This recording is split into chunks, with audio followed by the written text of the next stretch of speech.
नमस्ते, logic ERP में आपका स्वागत है। इस वीडियो में हम सेल रजिस्टर डिटेल्ड रिपोर्ट को कॉन्फ़िगर करना और प्रत्येक ऑप्शन की वर्किंग सीखेंगे। तो बिना किसी देरी के वीडियो शुरू करते हैं। सबसे पहले मेन मेनू पर जाएं और रिपोर्ट और क्वेरीज का विस्तार करें और सेल रजिस्टर खोलें। फिर सेल रजिस्टर डिटेल्ड पर क्लिक करें। यह रिपोर्ट आपको बिल के साथ साथ आइटम वाइज डिटेल्ड जानकारी देगी। सबसे पहले कॉन्फ़िगरेशन पर क्लिक करें और रिपोर्ट नेम एंटर करें। प्रिंट ऑप्शंस के तहत प्रिंट कॉलम्स पर क्लिक करें। यह आपको उन कॉलमों की एक लिस्ट प्रदान करेगा जिन्हें आप रिपोर्ट में डिस्प्ले करना चाहते हैं, जैसे बिल की तारीख, bill number, item name, quantity आदि। आप रिपोर्ट में अपनी आवश्यकता के अनुसार कॉलम चुन सकते हैं।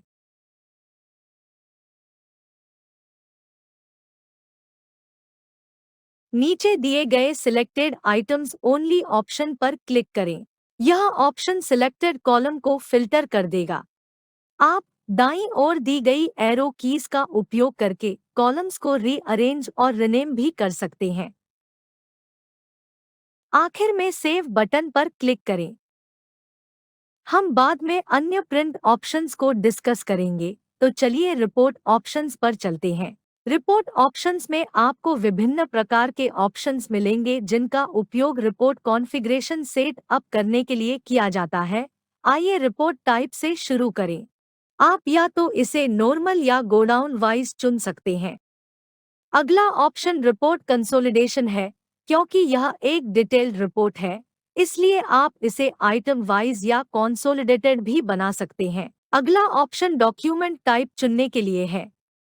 आप अपनी ज़रूरत के अनुसार या तो केवल सेल बिल, केवल सेल रिटर्न या दोनों चुन सकते हैं। इसके बाद हमारे पास ऑर्डर बाय ऑप्शन है, जिसका उपयोग उस क्रम को सेट करने के लिए किया जाता है जिसमें आप अपनी रिपोर्ट तैयार करना चाहते हैं, जैसे date plus bill wise, party plus date plus bill wise, item wise consolidated इत्यादि।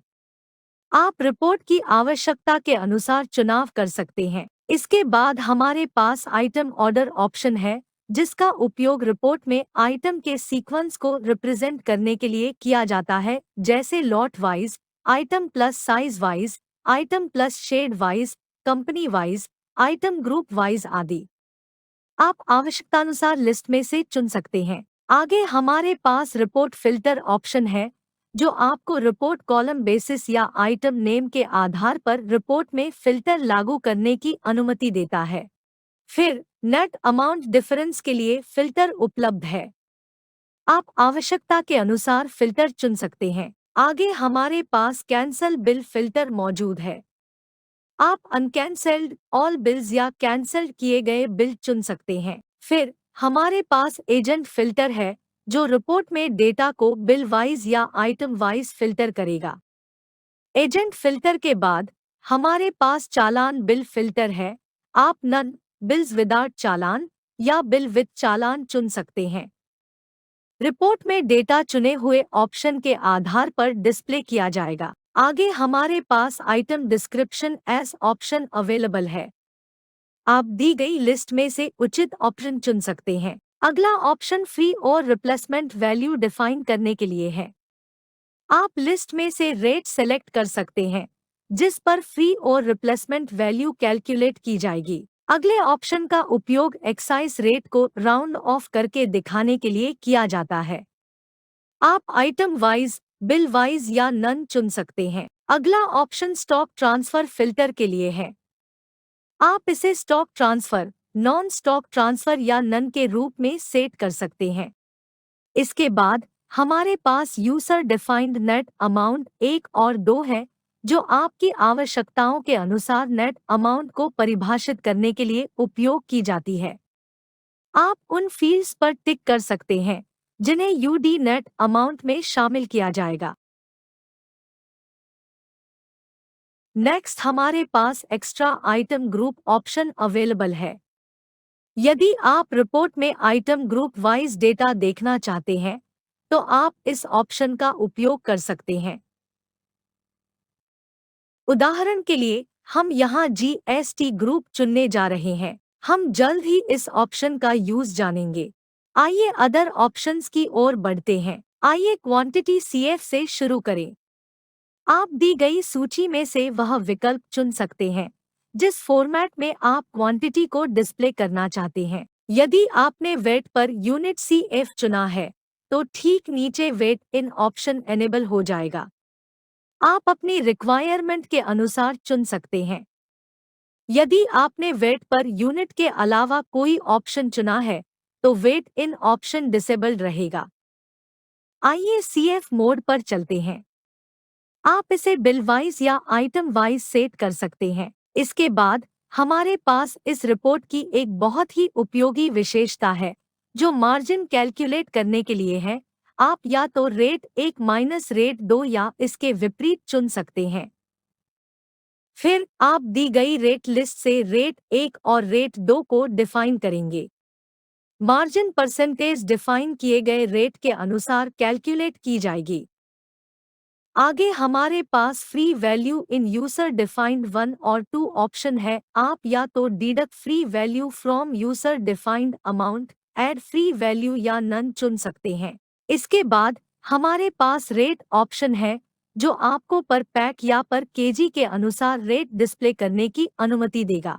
जिस यूनिट फॉर्मेट में आप रेट पर वेट इन डिस्प्ले करना चाहते हैं, आप दी गई सूची से वह ऑप्शन चुन सकते हैं। पहले डिस्कस की गई यूडी नेट अमाउंट की कैलकुलेशन यहाँ डिफाइन किए गए यूडी रेट के आधार पर की जाएगी। आप दी गई लिस्ट से चूज कर सकते हैं। इसके बाद हमारे पास pick rate from option available है जो रिपोर्ट में डिस्प्ले होने वाले रेट को डिफाइन करने के लिए यूज किया जाता है। आप लिस्ट से चुन सकते हैं। आगे हमारे पास UD net amount 1 gross value option है। यूडी नेट अमाउंट 1 में ग्रोस वैल्यू की गणना करने के लिए आप एक्चुअल, लॉट या आइटम रेट चुन सकते हैं। यदि आपने लॉट रेट चुना है तो आपको उस रेट का सिलेक्शन करना होगा जिस पर ग्रोस वैल्यू की कैलकुलेशन की जाएगी। आइए दाईं ओर दिए गए कुछ और ऑप्शंस पर चर्चा करें। पहले टिक से शुरू करते हैं। मुफ्त मात्रा में कन्वर्शन फैक्टर का उपयोग करने के लिए टिक लगा सकते हैं। आगे हमारे पास क्वांटिटी डेसिमलाइजेशन विकल्प है जो सेटअप आइटम में डिफाइंड कन्वर्टेड फैक्टर्स के अनुसार क्वांटिटी को डिस्प्ले करने की अनुमति देता है। अगला चेक टोटल क्वांटिटी कॉलम में फ्री, रिप्लेसमेंट या सैंपल क्वांटिटी को ऐड करके डिस्प्ले करवाने के लिए इस्तेमाल किया जाता है। अगला check user defined item order का उपयोग करने की अनुमति देगा। अगला चेक रिपोर्ट में आइटम समरी दिखाने की अनुमति देगा। अगला चेक रिपोर्ट में ओरिजिनल लॉट कोड डिस्प्ले करने की अनुमति देगा। अगला विकल्प कार्टन इंफॉर्मेशन डिस्प्ले करने की अनुमति देता है। अगला चेक केवल करंट ब्रांच के डेटा को प्रदर्शित करने की अनुमति देगा। अगला चेक क्रिएशन ब्रांच को लॉट कोड में ऐड कर देगा। अगले टिक की मदद से आप सेल चालान भी डिस्प्ले कर सकते हैं। यदि आप रिपोर्ट में कैश कस्टमर शो नहीं करना चाहते हैं तो आप नेक्स्ट चेक का उपयोग कर सकते हैं। अगला चेक रिपोर्ट में आइटम को उसी ऑर्डर में डिस्प्ले करने की अनुमति देगा जिस ऑर्डर में वे वाउचर में दर्ज किए गए हैं। अगला विकल्प यूजर एक्सेस राइट्स को लागू करेगा यदि आपने पहले यूजर्स को राइट्स ग्रांट किए हैं। अगला विकल्प रिपोर्ट में उन रोज को फिल्टर करेगा जिनमें एडिशनल फ्री क्वांटिटी मौजूद होगी। अब ओके बटन पर क्लिक करें और रिपोर्ट कॉन्फ़िगरेशन को सेव करें। क्रिएट बटन पर क्लिक करें। जैसा कि आप देख सकते हैं, सिलेक्टेड कॉलम्स के आधार पर bill wise detailed report generate हो गई है। रिपोर्ट के अंत में ग्रैंड टोटल डिस्प्ले करने के लिए F5 दबाकर कॉन्फ़िगरेशन खोलें और ग्रैंड टोटल ऑप्शन पर टिक करें। किए गए परिवर्तनों को सेव करें और रिपोर्ट को दोबारा क्रिएट करने के लिए F2 दबाएं। आप देख सकते हैं कि अब रिपोर्ट के अंत में ग्रैंड टोटल डिस्प्ले हो रहा है। इसी तरह आप अपनी आवश्यकताओं के अनुसार रिपोर्ट में मॉडिफिकेशंस कर सकते हैं। उदाहरण के लिए चलें। रिपोर्ट में बिल के अनुसार टोटल जोड़ें। रिपोर्ट ऑप्शंस पर जाएं और रिपोर्ट ऑर्डर की जांच करें। रिपोर्ट ऑर्डर को बिल वाइज सेट करना सुनिश्चित करें।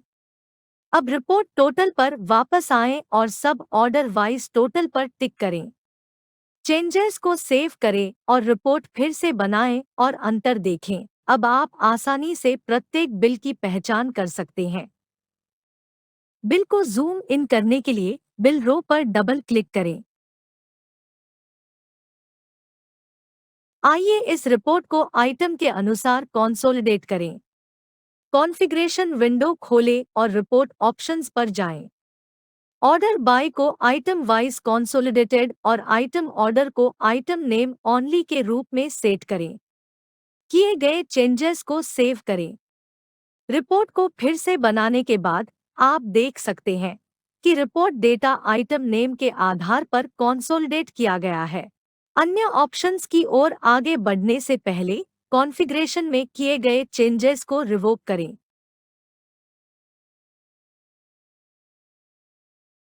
आइए कॉन्फ़िगरेशन के बारे में अधिक जानें। कॉन्फ़िगरेशन विंडो खोलें और रिपोर्ट ऑप्शंस पर जाएं।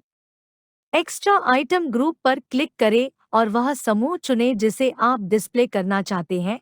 यहाँ हमने पहले से जीएसटी ग्रुप सेलेक्ट किया हुआ है।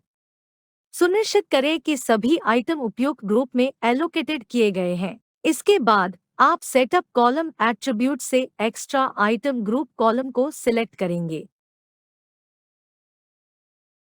रिपोर्ट दोबारा बनाने के लिए F2 दबाएं। जैसा कि आप देख सकते हैं कि चुना गया कॉलम डिस्प्ले हो गया है। इसी तरह आप दूसरे ग्रुप भी ऐड कर सकते हैं। आइए रिपोर्ट प्रिंटिंग की ओर चलते हैं। प्रिंट रिपोर्ट ऑप्शन पर क्लिक करें और फिर प्रिंट आरटीएफ मोड पर क्लिक करें। प्रिंट प्रीव्यू पॉप अप होगा।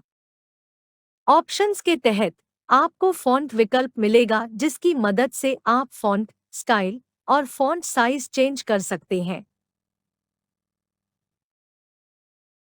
इसके अलावा आप page size, printer, page orientation और पेज मार्जिन भी सेट कर सकते हैं।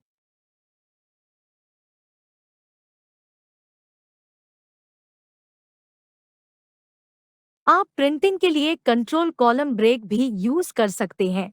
इसके लिए सेटअप कॉलम एट्रीब्यूट्स पर जाएं और सिलेक्टेड कॉलम ओनली पर टिक करें। यहाँ मौजूद print as control break column में उस कॉलम के लिए टिक करें जिसे आप प्रिंट कंट्रोल ब्रेक करना चाहते हैं। उदाहरण के लिए बिल डेट कॉलम ब्रेक करेंगे। आइए देखें कि यह कैसे काम करता है।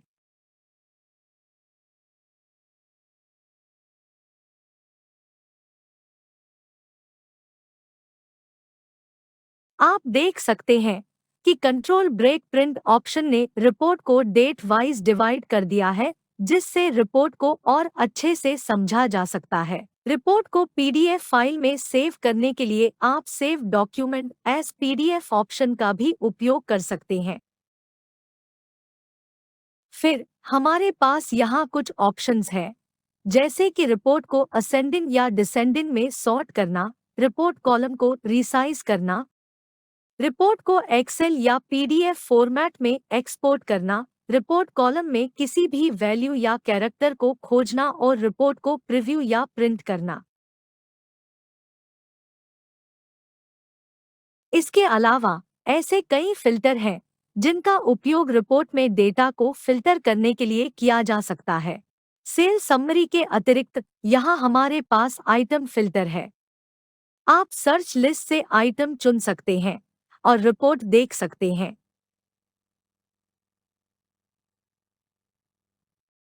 यह फिल्टर आपको आइटम की बिल वाइज रिपोर्ट प्रदर्शित करेगा। इसके अलावा आप सेल रिपोर्ट की जांच के लिए कंपनी फिल्टर का भी उपयोग कर सकते हैं। लिस्ट से कंपनी चुनें और उस कंपनी से संबंधित सभी आइटम्स की रिपोर्ट तैयार की जाएगी। ये सभी फिल्टर रिपोर्ट को अधिक सटीक व्यू प्रदान करते हैं। उसी रिपोर्ट की कॉपी बनाने के लिए कॉन्फ़िगरेशन के ठीक बगल में कॉपी ऑप्शन पर क्लिक करें।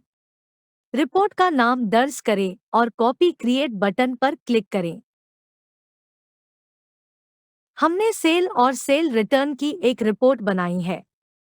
सेल रिटर्न ऐड करने के लिए कॉन्फ़िगरेशन विंडो खोलें और रिपोर्ट ऑप्शंस पर जाएं।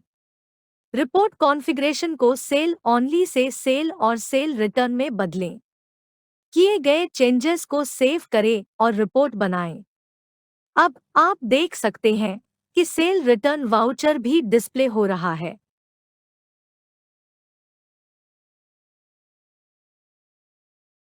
अन्य विकल्पों पर चलते हैं। किसी भी रिपोर्ट कॉन्फ़िगरेशन को डिलीट करने के लिए रिपोर्ट कॉन्फ़िगरेशन चुनें और डिलीट पर क्लिक करें। यदि आप रिपोर्ट का नाम बदलना चाहते हैं, तो रिपोर्ट चुनें और रिनेम पर क्लिक करें। हमारे पास एक्सपोर्ट ऑप्शन है। यह आपके सिस्टम में कॉन्फ़िगरेशन को सेव करने की अनुमति देगा और आप किसी भी समय रिपोर्ट को फिर से इंपोर्ट कर सकते हैं। वह लोकेशन चुनें जहां आप फाइल को सेव करना चाहते हैं। एक उपयुक्त नाम दें और सेव पर क्लिक करें।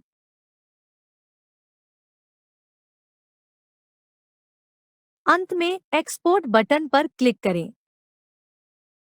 अब देखते हैं कि रिपोर्ट कॉन्फ़िगरेशन को इंपोर्ट कैसे किया जाए।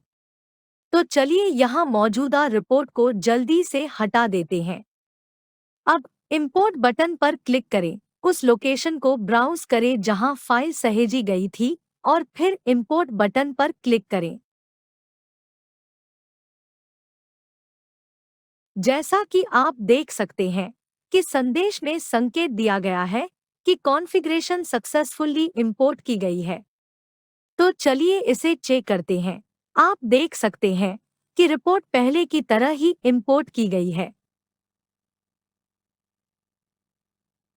मुझे उम्मीद है कि यह वीडियो मददगार था। देखने के लिए धन्यवाद। अधिक सॉफ्टवेयर अपडेट के लिए नोटिफिकेशन बेल आइकन दबाएं और हमारे चैनल को सब्सक्राइब करें।